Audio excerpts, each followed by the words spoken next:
Hello বন্ধুরা, আরও একটি নতুন ভিডিও নিয়ে চলে এলাম তোমাদের সঙ্গে শেয়ার করতে। এটা হচ্ছে চিকেন কষা রেসিপি। কেমন করে করলাম চলো তোমাদের সঙ্গে শেয়ার করি।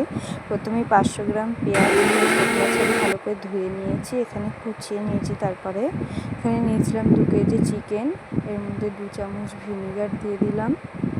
দেওয়ার পরে দিয়েছিলাম হলুদ গুঁড়ো, নুন, লঙ্কার গুঁড়ো।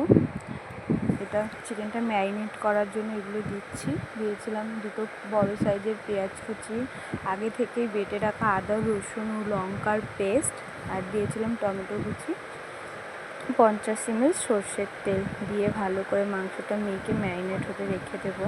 তারপরে কড়াইতে তেল গরম করে দিয়েছিলাম একটি তেজপাতা ও গোটা গরম মশলা দিয়ে কুচিয়ে রাখা পেঁয়াজটা দিয়ে দিলাম। যতটা পেঁয়াজ কুচিয়েছিলাম, আমি এখানে কুচানো পেঁয়াজই ব্যবহার করি, তোমরা চাইলে বেটেও দিতে পারো। পেঁয়াজটা ভালো করে ভেজে লাল লাল হয়ে গেলে দিয়ে দিয়েছিলাম মশলা, বেটে রাখা মশলা এবং গুঁড়ো মশলা, রেগুলার মশলা যেগুলো দিয়ে ম্যারিনেট করা চিকেনটার মধ্যে দিয়ে ভালো করে মশলার সঙ্গে মিশিয়ে নিয়ে যখন চিকেন থেকে তেল ছাড়বে তখন আগে থেকে ভেজে রাখা আলুগুলো চিকেনের মধ্যে দিয়ে দিয়েছি। দেওয়ার পরে সামান্য গরম জল দিয়েছিলাম। আলুগুলো যখন সেদ্ধ হয়ে গেছে তখন এখানে আমি শাহি গরম মশলা দিয়েছিলাম। দেওয়ার পরে দেখো তৈরি হয়ে গেছে চিকেন কষা। কেমন লাগলো ভিডিওটা অবশ্যই কমেন্ট করে জানিও।